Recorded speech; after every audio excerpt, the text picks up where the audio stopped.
How's it? How's it, Braj? Nice to see you. You too, man. Yeah, so everyone, this is Lance. Maybe Lance, you could just give the audience a little bit about yourself, tell them maybe what you do, and yeah, we'll go from there. So I'm Lance Roehrig. I'm a first assistant director. I work in film and TV. Assistant director, so that's got nothing to do with assisting the director. Right. Per se, other than arranging the crew, running the show. Yes. The director's assistant is the guy who helps them with the day-to-day stuff. So you get assistant director, which is not the director's assistant. You got it. All right. And there's a number of us. There's first, second, third. Then there's a co-second behind the scenes doing crowd, etc. So there's a bunch of us, including all the runners and the PAs, etc. And what does that hierarchy look like? Because you see first, second, third. Yeah, so first assistant director. So the basic triumvirate of those in charge would be the director of photography, and myself, in terms of the people on the film set. Mm-hmm. Obviously, we work for the producers and the creator and the executives. But in the assistant directors, it's first assistant director. So I'm on the set. You have a key second assistant director who is also on the set with you. Okay. And then you have a second assistant director back at the unit base. That guy or girl will be arranging all the actors, fittings, getting them ready, kind of processing them for the filming day, and also in pre-production, getting them ready, haircuts, costume fittings, all that sort of stuff. That's more logistically. Yeah. All right. And yourself, so the logistic is done by that person that you mentioned. Correct. And then what you do is more on set. Yeah. Well, what is that? So first assistant director. So there's one other assistant director. There's a third assistant director who would be my other right-hand man or woman on the set. So I have two people, a second assistant that's on the set and a third assistant plus the runners. But the key second assistant director is back at the base. So my job would start early pre-production. I would get a producer phone me up, say, we've got a script. Are you interested? Send me the script. I'd read the script. So, yeah, really interested. Great. Either they would employ me or I would do some interviews with the director. And then they would choose the first assistant director, whoever that is. Yes. At that stage, we've got scripts. We have to break the scripts down basically into a shooting schedule. So they will have an idea of what their budget is and what that budget's going to allow in terms of filming days. So if it's a feature film, maybe it's going to be an 8-week shoot, maybe it's a 6-week shoot. If it's a bigger show, maybe it's a 16-week shoot. Sure. So they'll have an idea based on their costings of how many weeks they have to shoot. They then give me the script and they say, okay, let's break it down. So then I then have to work on the script, break it down into scenes in a program called Movie Magic. And I create a schedule based on the amount of weeks that they've got to shoot it. Sure. In a rough Yes. kind of, and sometimes, a lot of the times that happens, especially nowadays, before a director turns up. Because the dynamic of a director has changed quite a lot I'd say in the last 10 years. Yes. Because a lot of the time now we're moving towards high-end American TV. Mm-hmm. So it's slightly different. The director's role is, I don't say less important, but it's... less important. A little bit. No, so in the older days, the first the director would be, his word was like God's word. He did whatever he wanted to do or she wanted to do, and everyone had to follow that. Nowadays, directors are more hired hands. Mm-hmm. So they obviously are hired for their creative abilities. Yes. So they're being brought in for that. But it's far more collaborative, especially in TV, in high-end TV work. So... So they brought in, I then have to work with them in terms of the vision that they want. We then work out locations, all the logistics of what's going on that page, what's going on in that script. Explosions, cars, extras. So we've got to go find locations. We break that down, and we break down the elements, and then I put them all into Movie Magic, scheduling. And then that is given out to the crew. All the different departments, special effects, the guys who are blowing stuff up, the vehicle department are getting vehicles. They're then going to want to know what vehicles, and then that all funnels through the director. Okay. He makes his decisions, and we slowly start to build these little scenes and these blocks of work. Yes.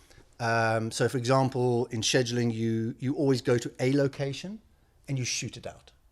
Okay, so you wouldn't go A location, then B, then back to got A. it. So to be efficient, basically, you're trying to get the show shot as quickly as you can, Yes. or within the allocated time, and trying to be efficient. And the best way to do that is, we're in this house. Let's say there's 16 scenes shot in this house, and over the course of a 2-hour film, they're interspersed all the way through in these different character arcs. So what you do is you lump all the scenes in here, and then you start to schedule them in terms of what makes the most sense for daytime, nighttime, etc. And also emotionally, there might be a lovemaking scene that is needs a little more time. Right. So you don't want to basically turn up on the location. That's the first scene you're shooting. Yeah.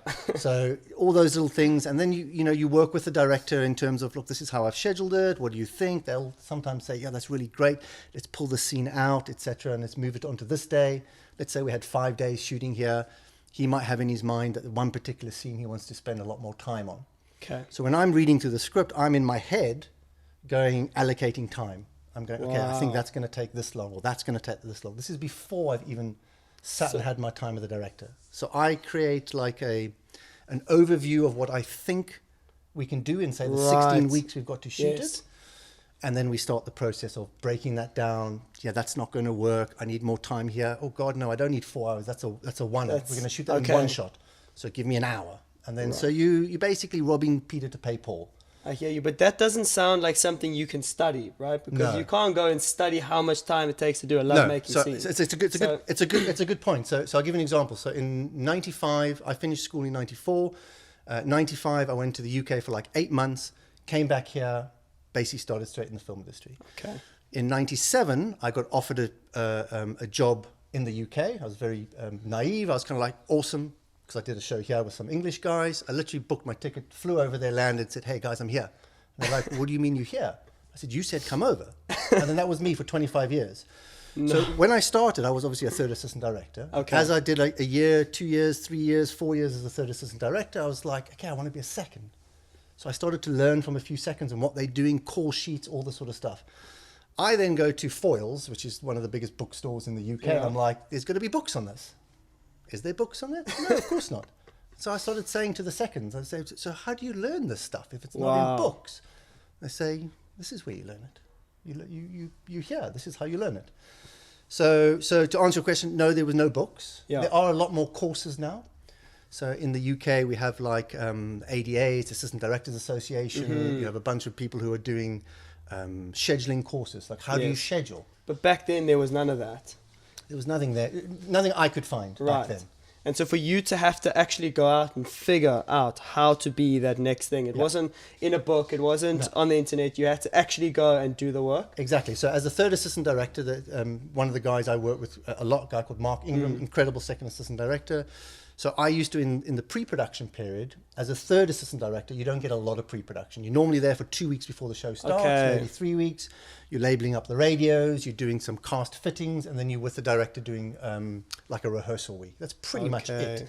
So I would come in for an extra week and to say to the production, look, it's on me, don't need to pay me. And then I would just sit on his shoulder. And I'd be like, what are you doing? He says, I'm arranging the director's schedule, or I'm arranging the cast schedule. How are you doing that? Oh, I'm doing it in Word, or I'm doing it in Excel. Okay. Oh, great. How have you done that? I've created a template. Okay, cool. How does that work? And then and then you would go from there. And that's how I kind of started to pick up how it works, what I need to do, what programs I need to learn. So at the time, I didn't even have a laptop. I think when I arrived in the UK, I didn't even have internet. I didn't have an email address. I don't think. So so just you kind of learn on the job.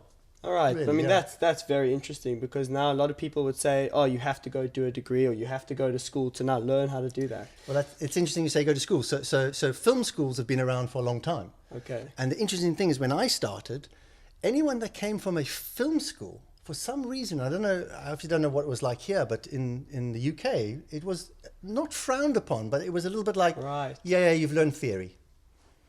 It's different on the set, which it really is. Obviously the theory helps, you kind of understand the structures of what's going on, what a director of photography does, what the different departments are. But there's an organic nature about filmmaking, which you can't put into a box. You'll have weather come in, you'll have, alarms going off, and now you have to adjust.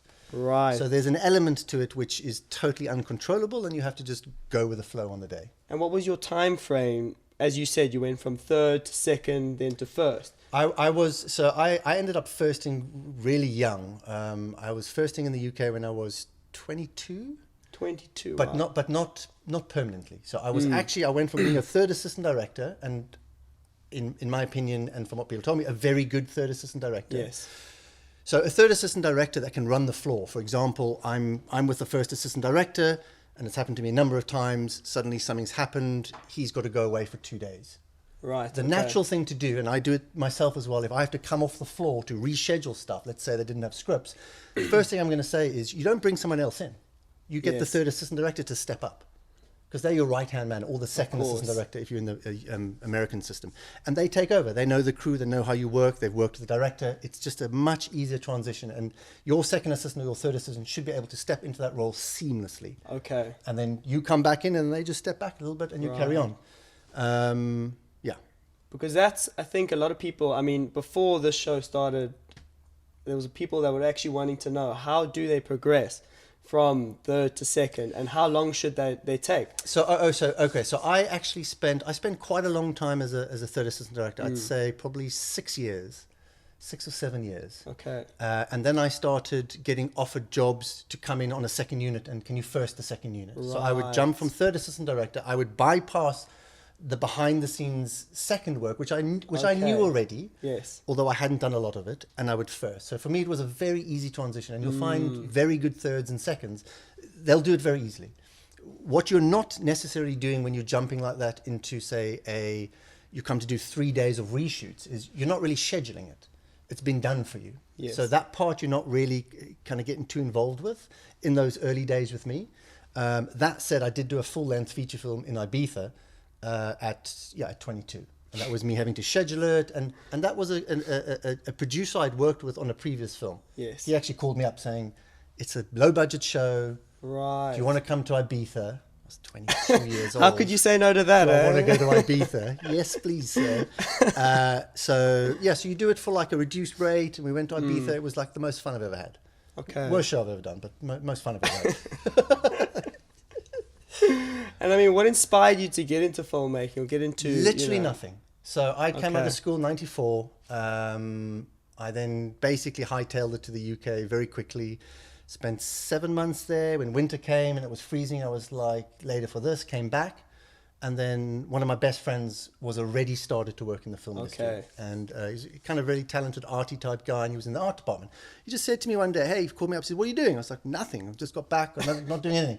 He says, do you want to come and sew Hessian sacks? And I was like, what? What? He says, we're putting sawdust into Hessian sacks for a commercial, and we just got to go and get the Hessian sacks, collect the sawdust, put them in and sew them up. And I'm like, what are you doing? He says, I'm in the film industry. I was like, okay, so what is this for? He says, it's just, we're creating props. So we literally basically, we spend a week actually getting stoned and doing this work. So that's how I started. And then from that, the producer was doing the show. I actually didn't go onto the film set. I was just literally at his house. Okay, actually just helping out with... He had a little van. We'd go pick up the stuff from the sawmill, and we'd do all the sewing and what have you, and put the stuff in and then give it to Art Bomb. And that was my first job. But the producer he worked with was a wonderful woman called Annie Christmas Producers. She's unfortunately long past. Wonderful woman. And then from that, I ended up I worked for her for probably 3 months for free. So I really enjoyed it. Okay. And I was like, this is cool.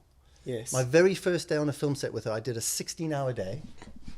And it went into a night shoot. And then I remember her coming down to the set and said, you got to come upstairs and have some sleep. I said, what do you mean? She says, well, it's going to be a long night, so you should come and have some sleep. I'm like, have some sleep? I mean, all the fun's down there. So I did, my first day was a 16-hour day. At the end of those 3 months, she actually paid me some money. Wow. Just to say thank you. And then I worked for her for probably 2 years, like non-stop. And you just grinded it. Yeah. After those 2 years, I sort of had enough of commercials. It's like you go and do a commercial for a food, I don't know, say the equivalent of Woolworths, but not Woolworths. It's a Finnish company, but we're not using the Finnish food. We're using food from Woolworths or from somewhere else. It's not even their product. I kind of scratched my head a bit. So this is all just totally fake. It's just like So after 2 years, I started getting interested in, I wanted to write my own scripts. I wanted to start shooting stuff. I was starting to get into cameras. And then I did a show called Afrikaans show for SABC called Hagenheim Streng Privaat out in Toosrivier, which was about some dominee in a little tiny town and the kind of drama and stuff that goes on there. And that was working with an assistant director here, Brad, who was doing really well with one of the big commercial companies. And he then branched off later and directed himself. Yes. So that got me into this is the long form. Right. The long form started to really tickle my fancy. And were you at that time, you came in as a third? I was still a third, yeah. Okay, so you were pretty much third. still like a glorified runner, third on the film set. I met some amazing people on there who are still friends with me to this day. Oh wow! But the long form changed it for me. It was like, okay, like the drama, the setting up a scene. Commercials can be very bitty. Yes, okay, I've heard. And so that really inspired me to, how do I get into long form? Right. And at the time, there wasn't a lot of long form shows happening here. There were big feature films and stuff, but I wasn't even in that kind of realm. Mm. And then I did a show for Cape Direct, who were a commercials company, but they got the tender to do, it was called Up on the Roof. It was a musical. Okay. So that was the first show I did. I was actually the floor runner. Wow. And they didn't bring the UK third assistant director out. So the producer said to me, I'm going to put you up to be the third. And I was like, okay. And then I got the job. And then I didn't know what a third did. I really didn't. So like when the English guys came down, I was like, what do you need me to do? Like, I'm keen. I just need to learn. And he did little things. The first would take me away. She said, so we're shooting in Camp Space. It's quite noisy down there. So what I need you to do is just go around the house before we start shooting, make sure the windows are closed, make sure you've locked it up, that people are in there, because we needed quiet. He just very gently kind of showed me how he wanted a third assistant director to run the floor for him. Yes. And then it just stuck. It was like, and that was us doing every single day. At the end of the show, perhaps a little naive of me, and at a rap party, they're all drunk, and I don't know, maybe they were doing other things, but they kind of said to me, you did really well. We really, really enjoyed working with you. If you're ever in the UK, you must look us up. And I was like, okay. You took that like... And then 6 weeks later, I landed and phoned them up and said, what you do? Like, you told me to come here. It's like, bless them, though. I ended up being the godfather of the second assistant director's kids. And the first assistant director, John Dodds, is still very, very close to me today. He was what I will describe as a sergeant major. Okay. So in those days, it was very much very male, alpha-driven, yes, very military style. Everything was kind of very hard.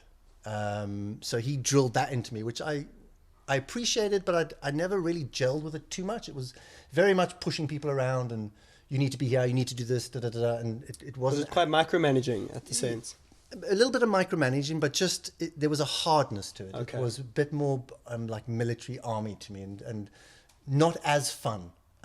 Whereas nowadays I find the style of ADs that have come in, certainly in the last 15 years, and the guy I learned from the most was a guy called Matthew Penry Davey, and I would describe him as a new age first assistant director. Not in some sort of esoteric way, but just in the sense that there was no shouting anymore. Like he never raised his voice. That's very different. Yet the moment he did raise his voice, he would have a system like this, and he called it the voice of God. So he would put speakers around the set, and he would just talk like I'm talking to you now. So if you're on a set where there's 600 people, like these big Hollywood blockbusters like we did with Roland Emmerich, the people are all the way down there. And he said to me, Lance, like all the magic happens here in front of this camera, but we've got 600 of these people out there who want to know what we're doing. So instead of me saying something, then you shouting it, and then the assistant directors all around there shouting it, yes, they're going to do that anyway to announce what we're doing, but I'm just going to say it into the microphone. And I'm going to say it softly, and people are going to hear me. So what he did was, it really opened my eyes. He started to basically bring people into the fold. They started to feel like they were a part of what was happening in front of the camera. So inclusivity, basically, just bringing people in, giving them a sense of ownership. And what was amazing for me was how the vibe on the set changed. Everyone wants to do better. Everyone wants to be involved. There's not too much ego-driven stuff going on. Right. There aren't people out there who don't care what's going on because they know what's happening. And also there's accountability. So if there's a noise down there that's happening after we've made the announcement, and it's like, what is what's going on? What's your excuse? Yeah. You know. You know, you've heard it. All from the the voice assistant of directors God. have told you, and the voice of God has announced it. You need to be attentive. Yeah. And what was interesting about him, when he did raise his voice, which was very rarely, everyone stopped.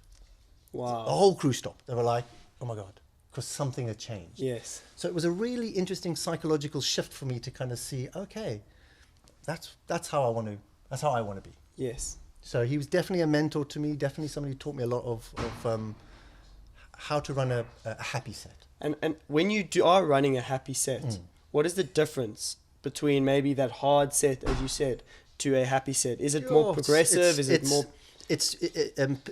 People are at ease. People are enjoying themselves, and what you'll find that there is more laughter. There's more joking going on. Of course, there's times when you and I will say it myself.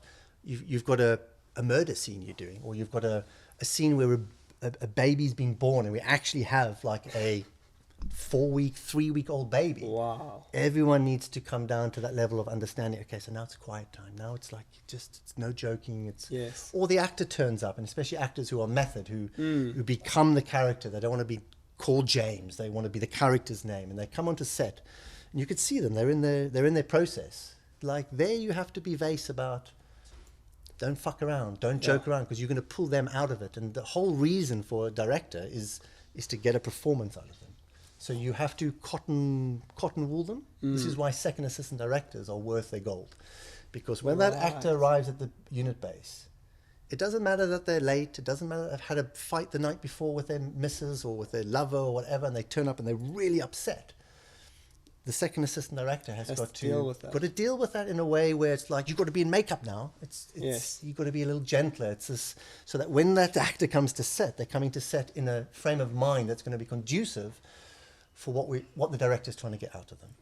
That's crazy. And so you have to deal with a lot of different types of actors and actresses. And what is some of the most challenging moments or challenging things that you have to deal with when it comes to that? Okay, so I'll give you a perfect example of that. So I was doing In Bruges. In Bruges, like for me, like one of the best films I've ever made.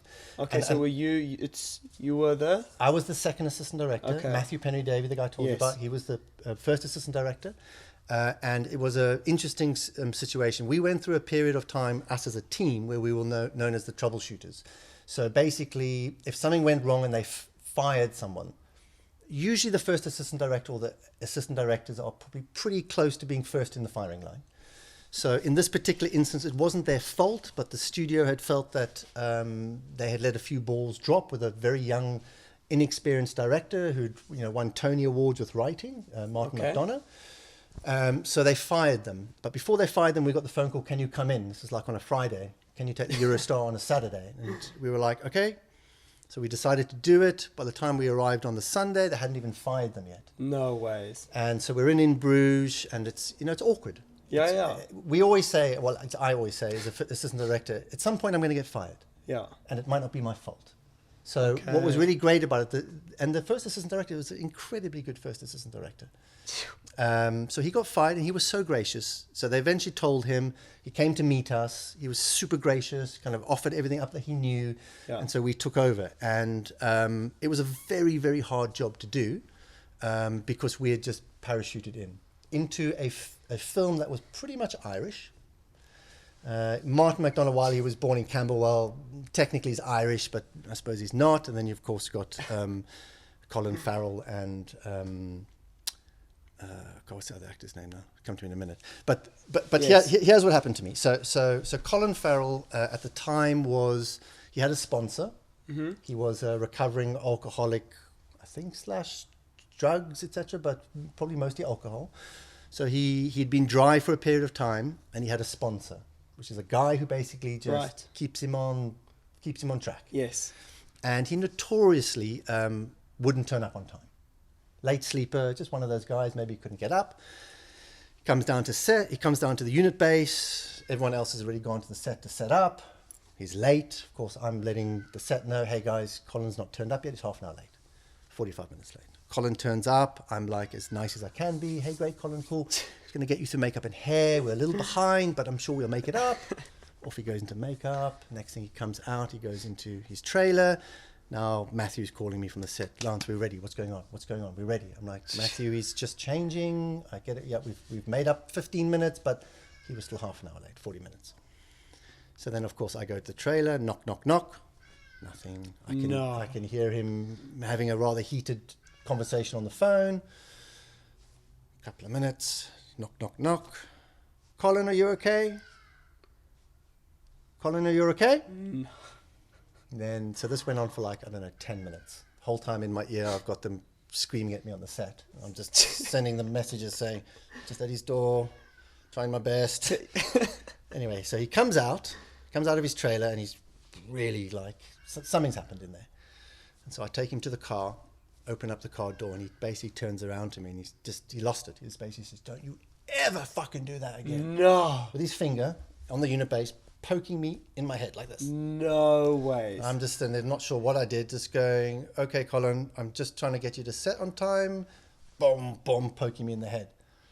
Gets in the car, and his Tony was his Italian minder, his sponsor. And he just looked at me, and he got in the car, and off they drove. And I'm just like, what the fuck just happened?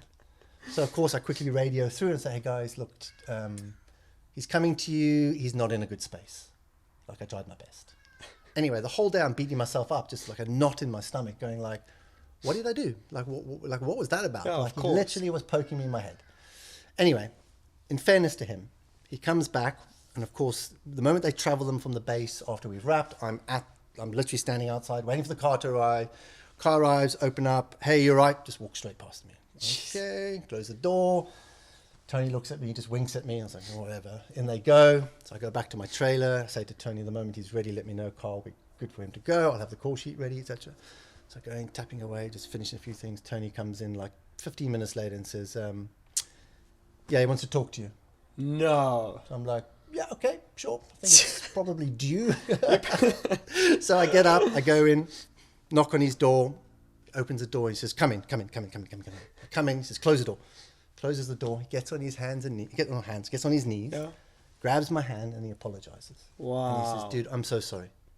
You basically came at the worst moment you could ever have come. I'm in the middle of a domestic that I'm not even going to bring up. I knew what it was later, which I won't mention, but it was quite a big thing that everybody knew about. Right. And in fairness to him, he apologized to me, and he was like a man about it, and it was kind of like, look, I'm sorry, I shouldn't have done that, but it was just bad timing. And I was like, I don't know what you want me to do, Colin. It's like, you've done this long enough. It's my job. Like, I got to knock on your door. I've got the set screaming at me, and I'm going to try to do it in the best way I can. But like, yeah, that was a cuck day, huh? I mean, I'm sure you had to like keep your cool as well, getting poked in the head. Oh, totally, yeah. That's I mean, I've been poked in the chest. Nowadays, that would be a real issue. Okay, so there's a lot more with what happened with Harvey Weinstein and the Me Too and sexual stuff, and even now with folk who are non-binary and like all of that, you go through compliance courses now with the studios. You have to start with a compliance course. So if I work for Disney, I'll do a compliance course, on gun control, all these other kind of health and safety stuff. Then you have to do it on sexual harassment. You have to do it on all these things, and then it lasts for like 2 years. And then if you don't work for Disney for 2 years, then you have to do it again. To redo it. Wow. All of them have it. HBO have it. The US are notorious. Like litigation, and they try to tick all the boxes to make sure that like there's no way that anyone can be like, oh, I didn't know.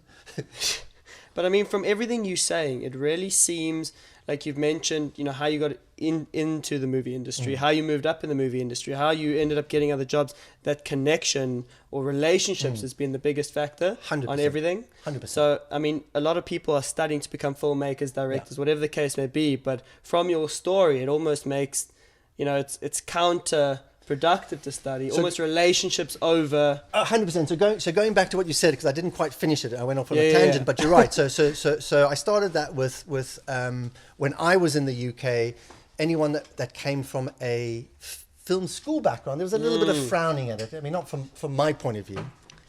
Certain producers who want a certain type of assistant director. So I'll give you an example. So in the US, there's a lot of assistant directors who pretty much, like the sergeant major types, shouty, screamy. There's one guy in particular who works a lot in the UK. I won't mention his name, but he screams and shouts all day long. And so I've never worked with him, of course, because he's the first, but everyone I know who has worked with him said within the first day, by lunchtime, you've just tuned it out. You've just... Because all it is noise. Yes. It's screaming and shouting. And some producers seem to feel that that's productive. Right. That if you have someone who's running the show hitting people over the head with a stick all day long, we're going to move quicker. We're going to be quicker. I can't imagine that. It's awful. No, I mean, I can't comment for like how his schedules get done, but he's an incredibly successful first assistant director. Incredibly. So it obviously works in some ways what he does.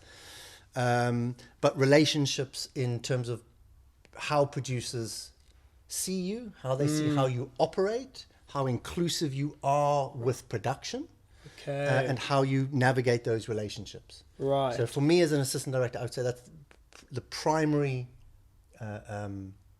selling point is how do you interface with people? How are you able to deal with folk, for instance, let's say you get a director of photography that comes with 6 Oscars. They're going to come with an ego. They're going to come. Yeah. How do you deal with them? Right. Same thing with the director. Like, how is your? And there's many ways. You know, a lot of assistant directors would be with the director be like, yeah, no, we can't do that. Don't have time for that. Yes. No for this. Da da da. And that irritates directors. It's like instead of saying no to things, you can look at the situation of what you have. And you're like, well, how do we give you what you need? Okay, cool. So in this scene, you want to do X, Y, and Z. We didn't really apportion enough time to it. So let's apportion some time to this because it's important to you. So let's give this another 2 days. Okay, so it was 1 day, we're going to give it 2 days. So now we have to go back to the script and go, where are there things that you feel you can compromise? Do you feel like this scene here that I gave 3 hours, you could do in a 1 hour? Is this more important? Is this like a really important part of the job? That's almost what makes you exactly. And in terms of the script, what directors are there for? They're there to interpret the words into a creative form. Right. So that's why we go to watch a film. It's like his interpretation of what it is, and of course he or she has a responsibility to the creative, to the writer, and the executives who also have an intention for it. So they're trying to portray their intention in the form that they see it. So you always got to go back and say, okay, where else can we compromise? Is there anywhere else? Can we cut a scene? We've got a scene here where like, for example, let's say it's what's that show I did, Hotel Rwanda. Which was there's a big landing strip and we've got Hutus and refugees trying to escape and a Boeing taking off and 2,000 extras. Well, that's an expensive day. That's a huge day. Do you need it? Yes. Like if we cut it, that's going to save us 2 days' work. Is that going to be something that is going to harm the script? If it's not, well, let's consider it because it's going to save you those 2 days that you need for that scene. So it's the robbing Peter to pay Paul. And I would say nowadays, especially with TV, because the directors are more hired guns, although they obviously have a lot of clout, they're all on board with that. Okay. As are the directors of photography. They all know it's a collective responsibility. Whereas I would say when I started in the film industry, I would get a phone call from a producer and they would just give me a script and say, how long to shoot it? That never happens anymore. Wow. So you go, it's like, I don't know, 14 weeks. And okay, great. See if I can get the money for 14 weeks. Nowadays, they'll come to you say, we've got 10 weeks to shoot this. Okay, so it's different. So you have to actually fit it into those 10 weeks. And it's a process. So it's in my early career, I would feel like a huge sense of weight and responsibility that I had to get the thing in on time. I would have sleepless nights. And then a very smart person said to me, we're not saving lives here. We're doing the best you can do. Yes. And you can only work in the parameters they've given you. So it's not your responsibility. Yes, you have a responsibility. But really where you should be focusing your efforts now is how do we make it work? Yes. Let's find a solution to the fact that you've got a round hole and a square peg. And that's the way I go about things with those 3 people, with the director of photography, and then obviously myself. So I'm not the guy, when we turn up on a location, in what we would call, say, the director's scouts, I tend to be very quiet. I don't really pipe in very much. I'm just looking. We haven't chosen the location yet. But I'm thinking, okay, it's daylight. We're shooting night interiors. Can I black this place out? I.e., shooting at night time is a nightmare. Because you now have to go to nights and then you have to do clawback. So I'm just in my head looking and going, can we black this thing out? Can I tent it? Yes. But I'm not telling them. I'm just thinking, okay, it's nighttime. How do I save time? How do I save shooting time? And I let them just, they throw some ideas out. Some of them will be outlandish.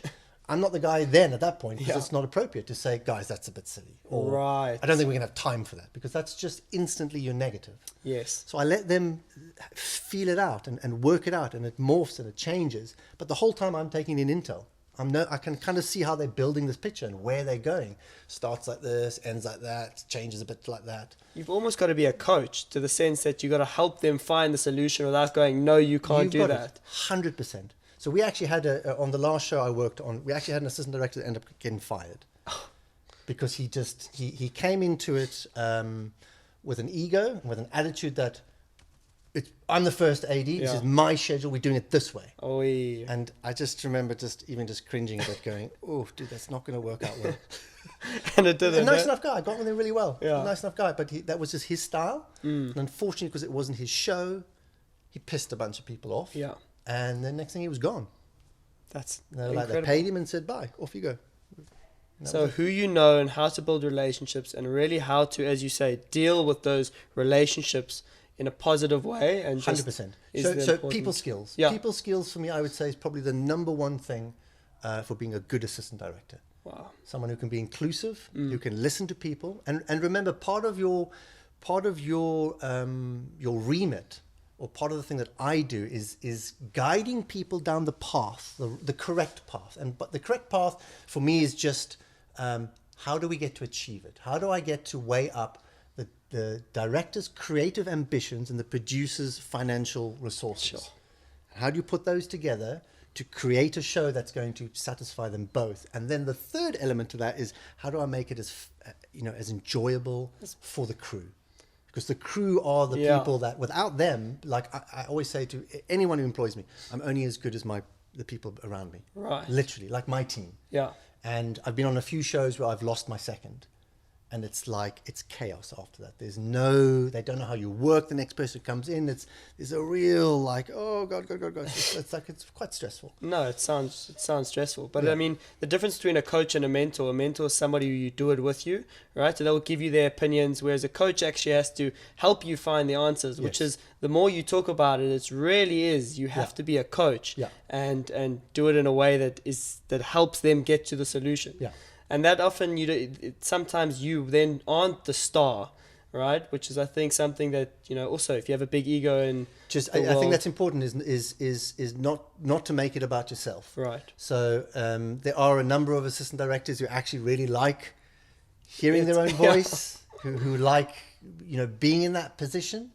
I'm not that person. I don't necessarily I don't even like using the voice of God. Yeah. I will use it when we're having big crowd days and stuff, so people can have it. Or if a production really wants it, I'll use it. Yeah.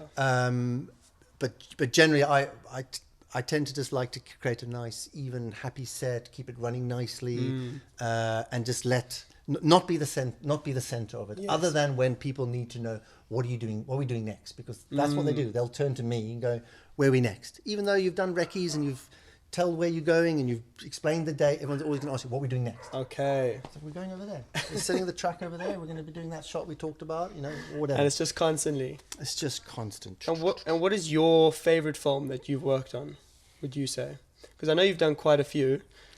Favorite film? Oh God, there's a number. How about you give me a list? I'll tell you the one I had a huge amount of fun was, and I was the second assistant director, again with Matthew Penry Davey, was How to Lose Friends and Alienate People. Mm-hmm. For a number of reasons. Simon Pegg is just one of the funniest fellas I've ever worked with. Super nice. Right. Kirsten Dunst, lovely. Really lovely lady. And her assistant, Liati, who was actually her best friend, who she managed to get out contractually to be her assistant, super fun. So I generally don't, with what I'm doing, I generally keep a separation between myself professionally and actors. I'm not the guy who's always like, oh, can I have a picture? And then it's on Facebook, because actually you shouldn't be doing that. So, and as you can see, there's none in my house. It's not like I don't do those things. So I'm not, and I'm also not sycophantic. I'm not like, oh my God, look, it's whoever. The only time I've ever had a moment where I just went, was on that job. And that was because of The Big Lebowski.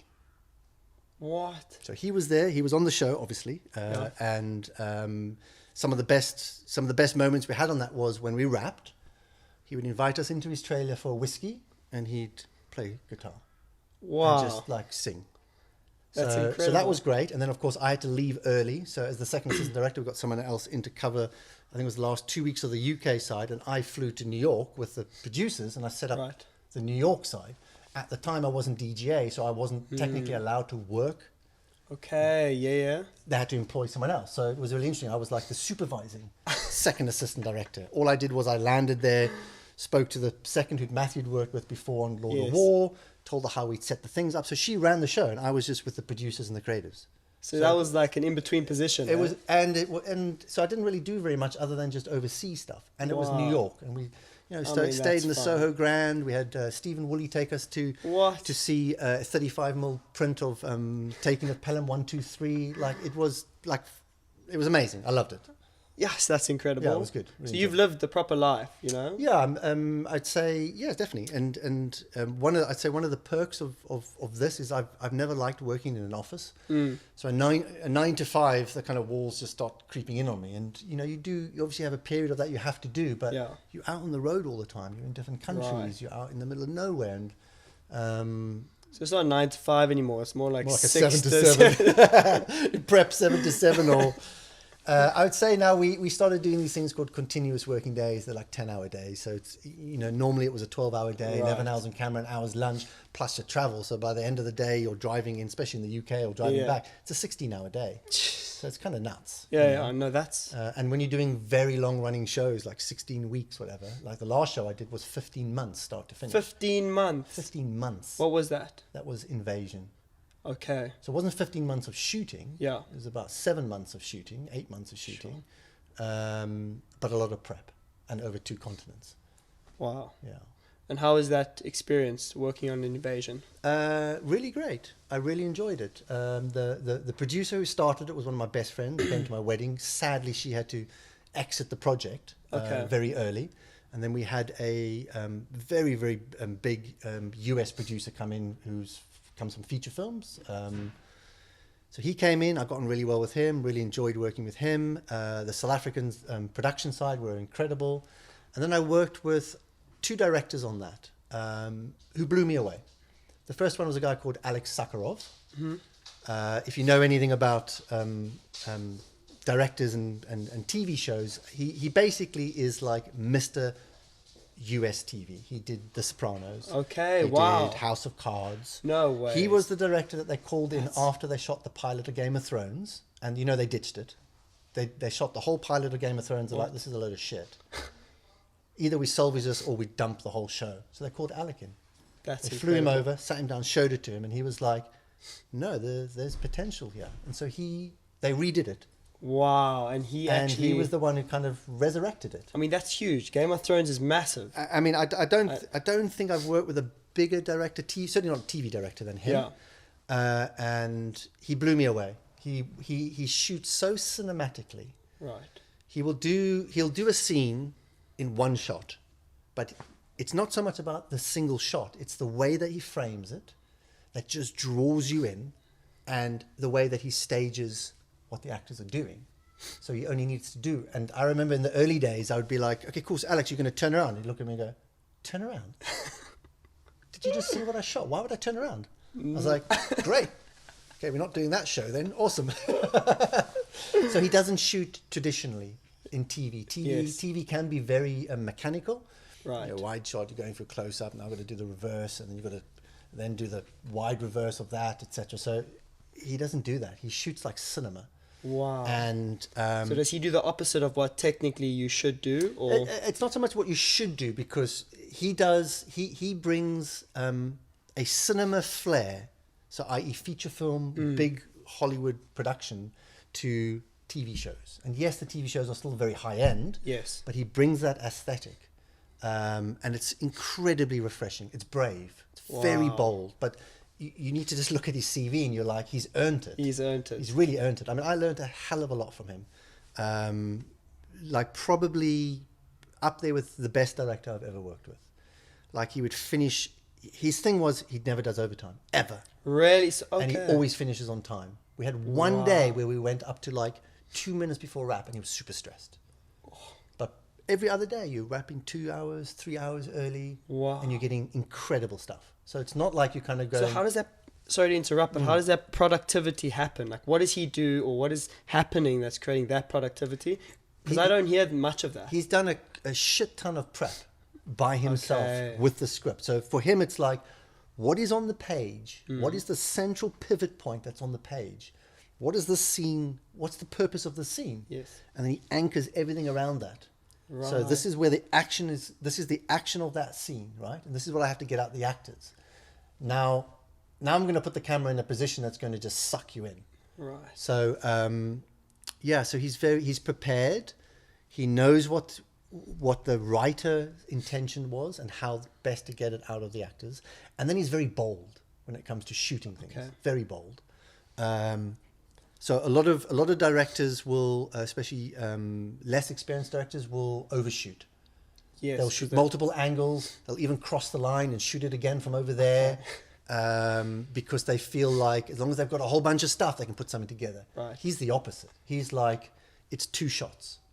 Less is more. And sometimes he'll be like, okay, this is not working. So he'll restructure it now, so it's 1 shot. Or he'll say to me, I'm really sorry, Lance, I have to do 3 shots. I'm like, cool, let's do 3 shots. Sounds like a plan. But yeah, so he'll have it in his mind, but he's not so stuck and structured that he can't, like if it's not working with the actors, for example, if there's something not happening there, he'll change it. He'll change the shot. He'll be like, cool, we're going to do it like this for other guys. And sometimes he'll need like 20 minutes. And he'll go off over there, and we all sit there waiting. Like, no one's stressing, because we know, like, and he comes back and he goes, I fucking got it. Yo. This is what we're doing.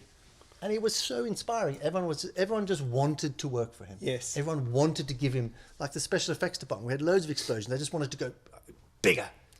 Can I give you another shit kicker over here, Alec? Yeah, give us a shit kicker over there. So it really emboldens everyone to want to do their best. When you work with directors who basically just overshoot, it's very draining. You're kind of like, we've done this, we're still on it. Like, right. We should have been off this an hour ago or 2 hours ago. And that doesn't motivate you to take more initiative next time, no, does it? It really deflates everyone. Yes. But when you have somebody who has a vision and you can see what they're doing, you can see the work is good, it's super inspiring. That's and he was one of those guys. Interestingly enough, another director that came in, Matthias Herndl, I think he's Austrian, but he lives in Canada. He was like a mini Alec. I was so lucky. I had Alec, because Alec is he's an executive producer. He's not just a director. So he's a director and an executive producer. Okay. So he helps set the show up. Matthias is more one of the kind of jobbing directors who come in and do their episodes. But he'd had 3 episodes to do. I think it was 3 or 4. And he was just like Alec. So Alec, interesting enough, was a director of photography before he became a director. Okay. So he understands lighting, he understands how long it takes to do stuff, and he doesn't suffer fools. Like he doesn't want to wait. He knows. So for instance, he'd go to the DOP and say like, we can do this quicker. Why are you taking so long? Let's take this let's do this, like that. Yeah. Matthias also was a director of photography. So Matthias was just like him. And it's funny, I said to him at the end of the show, I said, dude, it was such a pleasure working with you. And you know what? Like, you're just like Alec. And he laughed. He said, I'm trying my best, but my resume is nowhere near that man's resume. But he aspires to be him, because he is. I mean, the shows he's done are incredible. Yeah.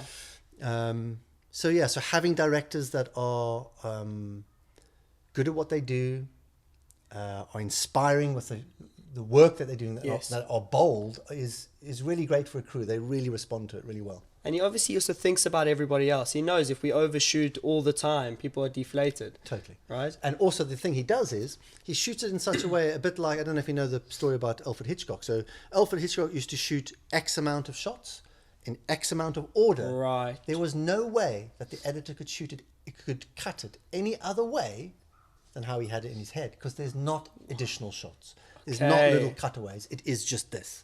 So you can only cut it a certain way. So in that sense, when you are so good creatively at what you're doing and you understand the filmmaking process and you shoot it that way, sometimes you might get some execs freaking out a little bit going, we haven't got coverage. Yeah. It's like, you don't need coverage. Wow. For example, there was a moment on the set where a close-up was mentioned. Oh, good God. A close-up. And he was just like, a close-up is earned. Wow. We've got what we need here. have a look at it again. And this is to some of the creators. He says, we've got what we need. He said, we don't need a close-up. It's all there. And they go have a look at it, and yeah, sure enough, it's there. So when you go to a close-up, you're really saying something. Yeah. So for me, his language is so intentional. Right. Other directors will just be like, "Okay, let's throw on a tight lens. Let's get close-ups. Right. Let's get some more close-ups. Because let's do a wide shot. Let's do another medium shot. Because what's the third camera doing? Put it over there. Just shoot something."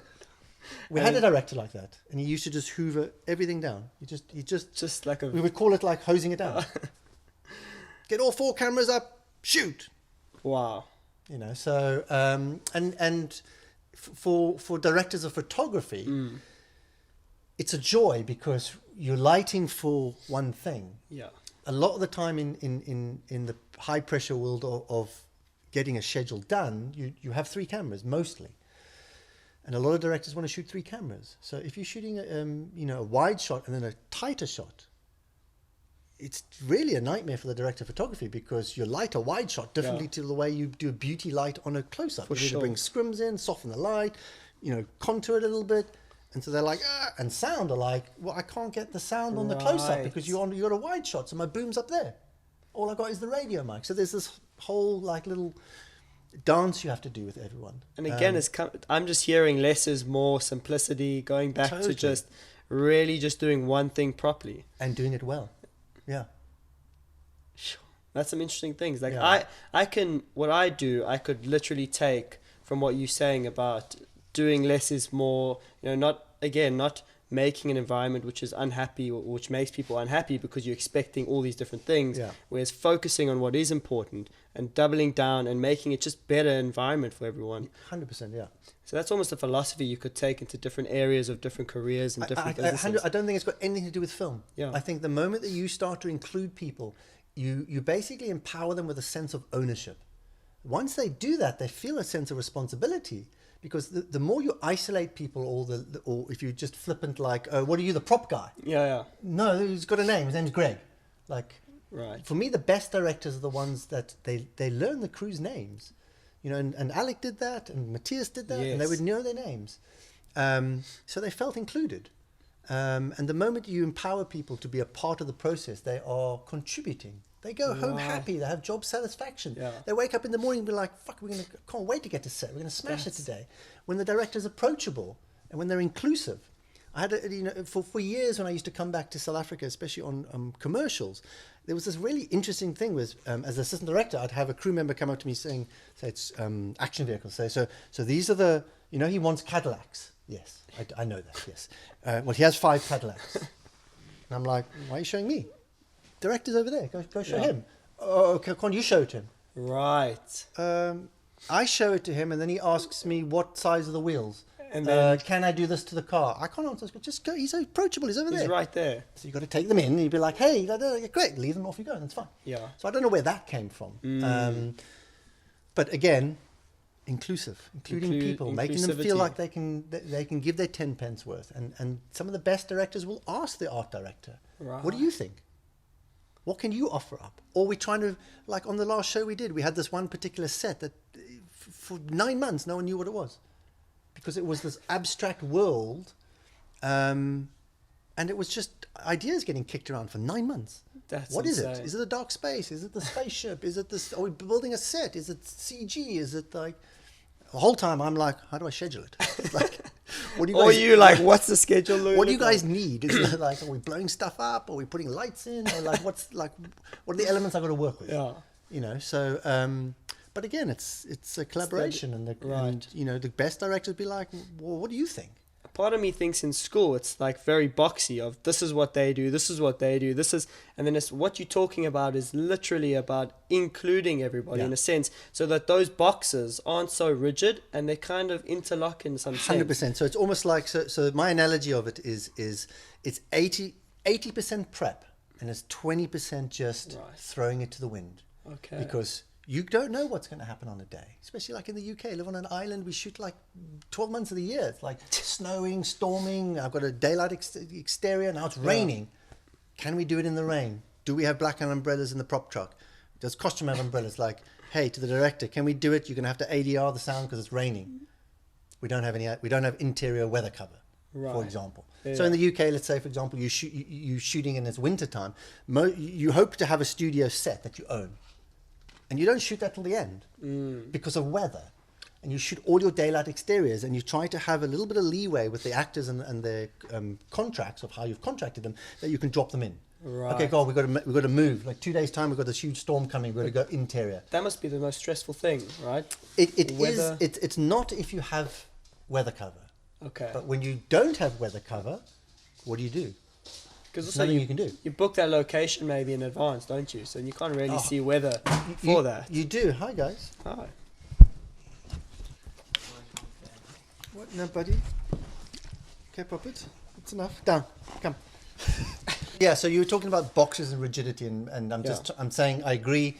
You plan so much that you can plan, and then you have to allow an organic change to happen, and it could be anything from an actor being sick to inclement weather. I'm going to rapid fire questions. Go for it. Yeah. All right, let's see. What's the best compliment you've ever gotten? You're the best assistant director I've ever worked with. And interesting enough, that has come from mostly US Really? directors. So not from... Is there something weird about the UK and US and the way they do things? Is it very different? There is a little different. In my experience with a few assistant directors who've come over, who weren't going to work here, but were here anyway because it was their show, and I was the AD, I was the assistant director. There's definitely a slight, and I'm generalizing, but in the 3 or 4 times I've had it, I would say yes. They're a little more ego-driven, a little more controlling in kind of that sergeant major side of things, and way more stressed. I don't know why. That's weird. Yeah. Okay, interesting. There must be a cultural thing too in some. I don't know. I think maybe I don't know. Maybe they can't relax into it or something. I don't know. All right. How do you make it in the South African film industry? The same way you make it anywhere is you turn up with a smile on your face, determination, and just be helpful. One of the best things one of the really good bits of advice I was given on that job in Toes Rivier on the SABC. Oh, really? When job, you were just okay. Was a gaffer, and he called me over and he said. He says, so you're starting out here in your career. He says, the best thing you can do is ask stupid questions. He says, because you know what? In 5 years' time, you're not allowed to ask those questions anymore. Right. So steal with your eyes, steal with your ears, and learn everything you can in the next 5 years. That's very because good. after that, people are going to expect that you know this stuff. Wow. So what he meant about that to me was like, find out about the sound department. Find out what they do in the morning. Like, what do they do? What do they have to do in the morning to get ready? Because when you become the assistant director, you're going to have to manage that. What does the lighting department have to do? What does the camera department have to do? Like, figure it out. Ask them what that equipment is. Go ask them if you can do it operated. Like, just sitting there on the side, just go and ask those questions. I love that. Yeah, that it's curiosity good. of just Totally. finding out everything and how 100%. everything works. Yeah. Amazing. What's an insult you received that you're proud of? An insult. God, I don't think I've been proud of any of them. Maybe poke. Maybe not an insult. I can give you something which is odd. I did a show for Madonna called W.E., which is Wallace and Edward. She's obsessed with the royal family. Right. Again, it was during that period of being a troubleshooter. The first assistant director stayed on, but the second assistant director left. The designer ended up in hospital from stress. She's quite hard to work with. I can assume. So I got parachuted in, and I was actually about to first another job, but I said I'd come in and be the second. And then they ended up twisting my arm to make me stay and do the whole job. And I remember I got summoned to the set the one day. So I come down to the set, and Madonna's there, and she says, "Are you Lance?" I was like, "Yeah." She says, "I hear you've got a massive set of balls." Sorry? She said, "I hear you've got a big pair." And I was like, what do you mean? She says, "What, to be coming in taking over this shit show?" So, well, that's cool. Madonna knows your ball size. Yeah, exactly. I like that. Very odd. Yeah. So, no, I don't know, not really. I don't think insults. I can't really think of any insults. Right. I'm sure that people I say know a we lot normally behind my back. But right. How do you stay current with the new development and trends in your field? Obviously, technology is just forever advancing, and you got to keep up. Or is it just something that naturally happens? I would say technology is definitely changing. So luckily for me, I was in the camera department before I was in the AD department here in South Africa. I was a clapper loader. I was always interested in film, so that was back in the day with Ayrtons and 16mm cameras, and then it became 35mm cameras, and then that morphed when I went to the UK into digital. And in fact, I shot a film called Mike Bass, the England Manager. Right. It was the first full-length feature film ever to be shot on HD. Wow. At the time, Lucas was shooting pieces on HD. So it was, for me, I was always interested in the technology. Yes. So, for example, in those days, you'd shoot something on the HD camera, and then after every take, you had to do back testing. You had to put this grid in front of the camera to make sure it was in focus. You had to check it because it was new technology. So that took a little more time. So I think, nowadays, during COVID, we had this idea that people were going to start shooting in studios where there's nothing there. And directors are going to remote direct, and then they're just going to put the environment in. So, and then we've had 3D, shooting on 3D cameras, which I've never done, but I know people have. And I mean, that's a thing. Yeah. So I think for the most part, the 90% of the crew, technology change isn't really affecting them, but camera department certainly, sound department maybe a little bit. I think one of your biggest strengths that I do see is, if I'm talking with you, it's that natural, genuine curiosity about how everything works, and it seems to infect positively into everything that you do. So again, it's learning how everyone else operates. It's getting to know this person because you're genuinely curious. It's getting to know new technology, which whether it helps you or not, it's still going to help you on some level. And so that general curiosity is something that I see in you. And again, it comes down to, did you ask those stupid questions? So even when new technology comes in, as the first assistant director, you have to know how these new cameras are working. Because you have to know if there's a process that's different to what you've done for the last 20 years. And they don't invite you in and say, hey, look, you've got to go and ask those questions. And in those instances, when it's something new, it's, you just go to the DOP and you're like, dude, can you just tell me about this? What does this inquire? What do I need to think about here? Like, what is the time restraints? How long is it going to take? Just so I understand it. So that I can communicate that. If I turn around to the director and say, it'll be 5 minutes. And the DOP comes and says, no, 50. Wow. It's a big problem. I mean, if you could go back to your 18-year-old self, what would you say? What advice would you give to him? Pretty much the same thing. Turn up with a good attitude, make a great cup of tea, offer that. I can't tell you how many people have emailed me when I've been in the UK saying, and they start off with how they make the best cup of tea. I don't drink tea, but I can see what they're doing. They're like, I'm happy to do anything. I'm going to make you happy. I'm going to do my best. That's what it says to me. So I'm like, absolutely. And come with the intention that you want to learn. And I think majority of people will see that and be keen. The biggest thing for kids nowadays coming into the film industry or youngsters coming to the film industry is the phones. So phones are generally banned on the film set. So if but you will still see 100 people just constantly on Twitter or WhatsApp or whatever they're doing. And when it's within that little circle, it's not good. So would actually just get rid of the phone? I think that person will end up getting a bit of a reputation for like always on the phone, always distracted, and that's not good. Right. Okay, I didn't know that. That's an interesting thing. What's one of the most common misconceptions about what you do? Is that I actually make tea for the director. I must say I thought that though. I will get him a tea on my radio. I'll get someone to get him a tea, but so that's why I always say assistant director as opposed to directing, which is interesting because when you're on the street, say in London, I don't know how many times a member of the public will come up to you and say, "Are you the director?" And you say, "No, ma'am, the director's over there." She says, "What are all these people doing standing around?" I was like, "This is the film crew. Don't they have anything to do?" And I was like, "They do, my love." They do. At their time, but there's a lot of standing around. So, so a lot of people don't really know what we do. Yes. Which is good that you've shared. And I mean, if you could start a business today or tomorrow, what would you start? A business? Yeah. Which is something that only relied on me and the internet and not anyone else. To be self-sufficient without having to deal with 600 people every single day of my life. And you think would that give you the freedom of that would give me the freedom. So what's your ambition in terms of where do you see yourself in the next 5 years? So the next 5 years, wow.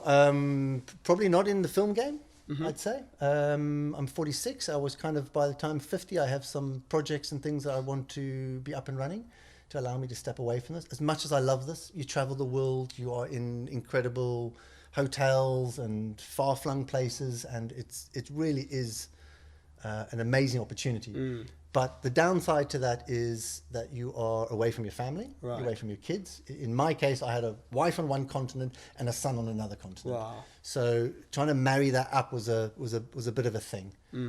Yes, my son has traveled extensively from the age of 4, been in India, been in Wow. Budapest, been all over the world, been in the States with me. So I'm grateful for that. But it's difficult to maintain a healthy family life with doing that all the time. You've either got to do one of two things. You've either got to stop doing it altogether, or you've got to stop at times and Right. give yourself the time to do it. I was at a point in my career, maybe 10 years ago, where I didn't feel like I could say no to a job. Just be like, oh God, next Yeah. I've got to take the job. Whereas now, you know, when you get good agents or what have you, you can just say, I'm not working for 6 months, or I'm taking 3 months off. Thank you for the offer, you know, and there'll be another job that comes. Right. And your motivation in life, because it's, you know, what is that thing that drives you, that driving factor? Well, that's interesting. So I directed a film, or I co-directed a film, probably 7 years ago now, with a very good friend of mine who was my second assistant director, Alex Holt. And it was probably the best experience I've ever had. I scheduled it, although I did get another AD to come in and run it, but I scheduled it with him. He was a theatre director. I hadn't really directed much other than some short films. And using that other side of my brain was just, it was incredible. Loved it. Absolutely loved it. It was so satisfying. But the old adage that making your second film is the hardest film to make is true. Really? We spent 3 years, I would say, after that with an incredible sci-fi script that really we might actually try resurrect again. But we spent 3 years knocking on doors to have doors slammed and doors slammed. It's incredibly difficult. The first film we did, we raised £350,000 out by ourselves with what's called an EIS scheme. It's an entertainment investment scheme where you have to register with the government, and then you're able to get leads and cold call people and raise anything from 200 quid to £50,000. Okay. And so we raised £350,000. So it was incredible. all us. It was totally independent. We didn't have to rely on anyone else, and we did what we wanted to do. Wow. When you start to then go to the next level, where you want like a £12 million film or an £8 million film, you've got to start getting actors on who have a worth for the sales agents and who mean something. So once the script was written, we have to try to wrangle that. So that was I wanted to do more of that.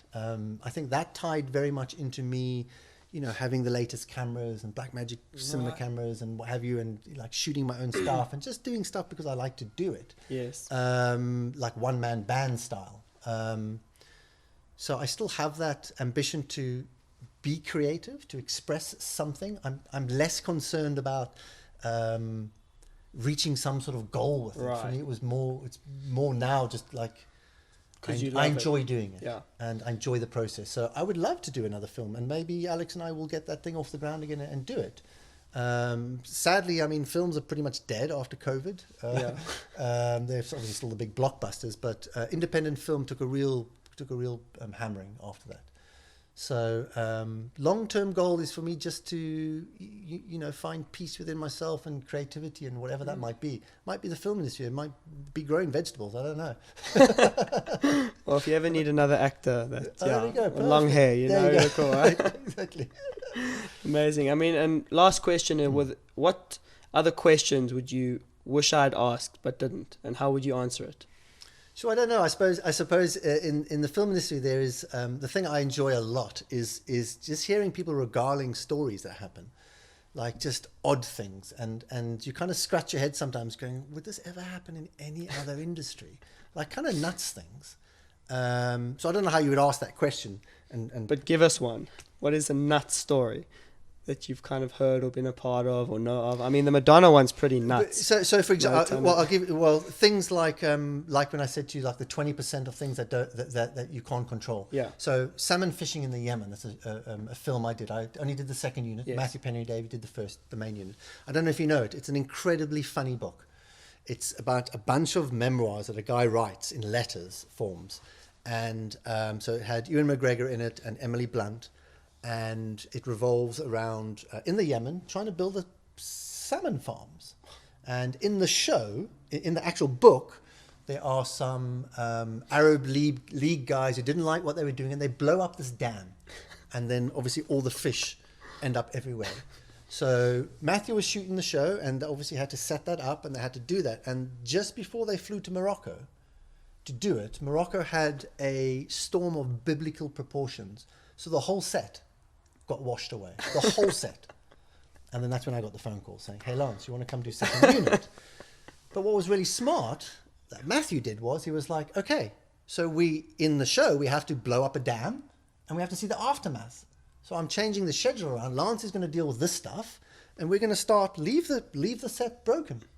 That's going to be our set." Wow. After the dam was broken. But I mean, it was like if they were shooting there might have been some trouble because it literally flooded through the Wadi Valley. So he used that to their advantage. It's the kind of thinking you have to do instead of going, "Oh my God, we've got to rebuild this whole thing." It was like, actually, it's a gift. Look at it. You couldn't make this up. You couldn't design this set. That's insane. This is real water that's like fucked everything up. And you have to pivot, and then it's actually like going in and filming that. So is that in the movie? The actual flood is not in the movie, but obviously the after effect of the flood, they shot as after effect of the flood. But in the movie, obviously, it was the dam gets blown out and it floods. I'd actually love to watch that. It's a great film. Yeah. It's a really great film, yeah. And like stories like that, where you get Ewan McGregor telling me on that show, we went out and had dinner together, a bunch of us from the crew, and we were talking about Star Wars. And we're like, "Oh my God, Star Wars!" Like, and he was like, "It is the worst 2 years of my entire life." Like, why? He said, "Because George Lucas can't direct himself out of a fucking corner, and I'm sat on a blue screen stage with him shouting, 'And the thing is coming!' and 2 years in Lycra and blue screens." He says, "However, I've never earned so much money in my life in those 2 years." So, Well, Lance, thank you so much for coming. Cool, it was amazing having you. And there's definitely some films. Maybe you can mention 1 or 2 films that you've made so that the audience can go watch and see. Imitation Game's a great one. It's about the coding in World War II with Benedict Cumberbatch. That's really good. In Bruges is by far my favorite film I've ever made. I didn't prep it, but we shot it after the first week. We did that. And that isn't, I would say, in terms of the actual script. I mean, it's pretty dark, but it's really gets you. So for me, that was the best film I've ever worked on, that the product came out. Salmon Fishing in the Yemen, also really great film. I loved How to Lose Friends and Alienate People, also kind of super funny. I saw you recently did the Resident Evil one. Resident Evil I did here, yes. Yeah, and how was that? It's weird enough, I actually, in the last 10 years, I don't tend to watch my shows. Really? So you don't even watch it? I know it. Like I shot it. I was there. I read the script backwards. I've shot the thing. Like, I don't know what it is. Like, I did watch some of Resident Evil. I thought it was cool. Yeah. The director, I watched it because I really loved the director. He was a super cool guy. And I thought he did really well. We did a couple, we did, for example, we did this one scene, very complicated scene. He did it in one shot, a Steadicam shot, and it involved basically in a tunnel where they're trying to get between the UK and France, and they're trying to get to this tunnel, but they've got the lickers, which are the things that can't see, but they can smell and hear you. Yes. And so the cars have stopped, and all the guys get out, and they basically get picked off one by one, all with jerk rigs, like getting thrown out and dragged away, and you turn around, and then there's this thing over there, and then you're like, fuck it, and you go down there. Did it all in one shot. That's incredible. Unfortunately, they cut it. What? They didn't. It didn't end up being a one-shot deal. It was super disappointing. Even the DOP, I was texting her saying, "What the hell happened there?" She said, "I have no idea." We spent the whole day. Basically, you spend like a day rehearsing it, a day setting it up, and then you shoot it for like 2 hours and do like 16, 18, 20 takes to get as close to perfect as you can. And they cut it in the middle. So That's it weird. was a bit odd. But anyway, so I don't watch all my stuff. All right, well, you heard it from the man himself. Yeah. Yeah, they might not watch their own shows.